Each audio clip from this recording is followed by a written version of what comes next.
ప్రభునందు ప్రియమైన శ్రోతలకు వందనములు. ఈ పోడ్కాస్ట్ కార్యక్రమంనకు స్వాగతం. మీ అందరి కొరకు ఈ కార్యక్రమమును ప్రసారం చేయుచున్నాం. విని దైవాశీస్సులు పొందుకోగలరు. ప్రభు అయిన యేసుక్రీస్తు నామంలో అందరికీ శుభములు, వందనములు తెలియపరుస్తూ ఉన్నాం. ఈ దినకాల సమయంలో మన వాక్య ధ్యానము, మనము ఎలా నీతిమంతులు అమ్ముతాము, కొన్ని విషయాలను మనం ధ్యానం చేద్దాం.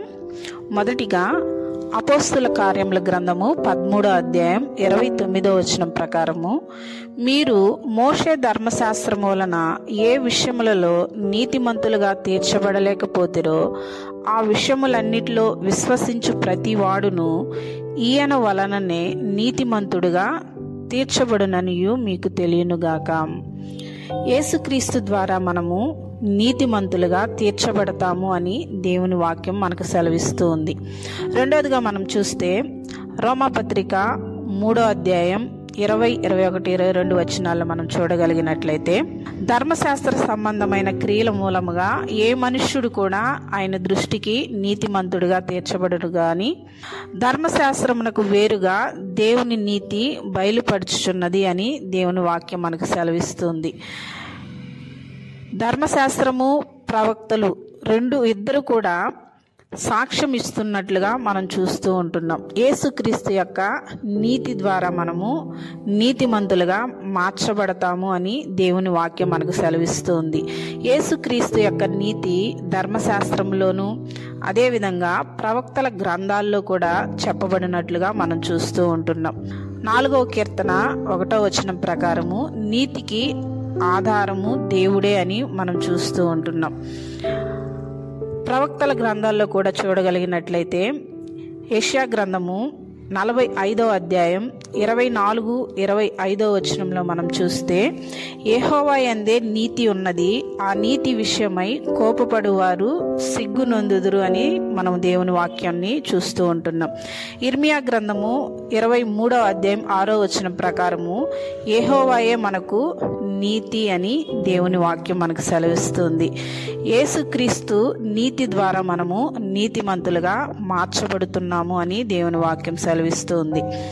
మూడవదిగా మనం చూస్తే రోమాపత్రిక 3వ అధ్యాయం 24వ వచనం ప్రకారము యేసుక్రీస్తు కృప ద్వారా మనము నీతిమంతులుగా మార్చబడుతున్నాము అని దేవుని వాక్యము మనకు సెలవిస్తుంది. ఎందుకంటే రోమాపత్రిక 3వ అధ్యాయం 23వ వచనం ప్రకారము అందరూ ఏ భేదము లేదు, అందరూ పాపము చేసి దేవుడు అనుగ్రహించిన మహిమను పొందలేకపోతున్నారు అని దేవుని వాక్యం సెలవిస్తుంది. పాపంలో ఉన్న మనలను నీతిమంతులుగా మార్చడానికి ఆయన కృపను చూపించినట్లుగా మనం చూస్తూ ఉన్నాం. అర్హత లేని మనకు దేవుడు మనకు అర్హతనిచ్చి నీతిమంతులుగా మార్చినట్లుగా మనం చూస్తూ ఉన్నాం. యేసుక్రీస్తు కృప ద్వారా మనము నీతిమంతులుగా మార్చబడతాము అని దేవుని వాక్యం సెలవిస్తుంది. 4వదిగా మనం చూస్తే రోమపత్రిక 3వ అధ్యాయం 28వ వచనం ప్రకారము యేసుక్రీస్తు నందలి విశ్వాసము ద్వారా నీతిమంతులుగా మార్చబడతాము అని దేవుని వాక్యము మనకు సెలవిస్తుంది.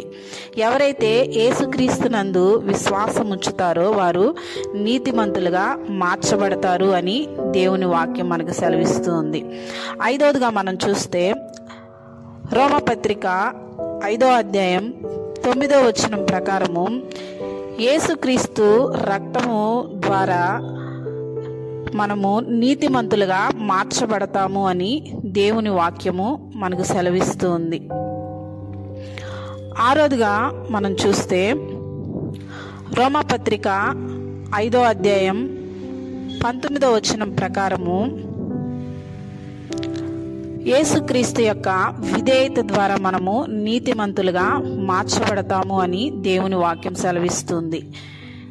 ఏలయనగా ఒక మనిషిని అవిధేయత వలన అనేకులు పాపులుగా ఎలాగు చేయబడిరో అలాగే ఒకని విధేయత వలన అనేకులు నీతిమంతులుగా తీర్చబడుదురు అని దేవుని వాక్యము మనకు సెలవిస్తుంది. చివరగా 7వదిగా మనం చూడగలిగినట్లయితే రోమాపత్రిక 4వ అధ్యాయం 25వ వచనం ప్రకారము ఆయన మన అపరాధముల నిమిత్తము అప్పగింపబడి మనము నీతిమంతులుగా తీర్చబడుటకై లేపబడెను అని దేవుని వాక్యము మనకు సెలవిస్తుంది. యేసుక్రీస్తు పునరుద్ధానము ద్వారా మనము నీతిమంతులుగా మార్చబడతాము అని దేవుని వాక్యం సెలవిస్తుంది. యేసుక్రీస్తు ద్వారా మనము నీతిమంతులుగా మార్చబడుతూ ఉన్నాం.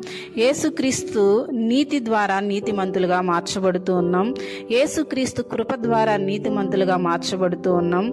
యేసుక్రీస్తు నందలి విశ్వాసము ద్వారా నీతిమంతులుగా మార్చబడుతూ ఉన్నాం. యేసుక్రీస్తు రక్తం ద్వారా మనము నీతిమంతులుగా మార్చబడుతూ ఉన్నాం. యేసుక్రీస్తు యొక్క విధేయత ద్వారా మనము నీతిమంతులుగా మార్చబడుతూ ఉన్నాం. యేసుక్రీస్తు యొక్క పునరుద్ధానము ద్వారా మనము నీతిమంతులుగా మార్చబడుతూ ఉన్నాం. దేవుడు మనకిచ్చిన నీతిని మనము కడవరకు కూడా కాపాడుకుంటూ యేసుక్రీస్తు నందలి మనం విశ్వాసముంచి మనము బ్రతుకుదుముగాక. Amen, amen. ఈ కార్యక్రమమును గూర్చి మీ సలహాలు మరియు మీ ప్రార్థనా అవసరతల కొరకు మమ్మను సంప్రదించవలసిన మా ఫోన్ నంబర్ 9485585039 మరియు ఈమెయిల్ ఐడి info@fibaonline.org. మా ఫోన్ నంబర్ మరొకసారి 9480585039. Email ID info@fibaonline.org.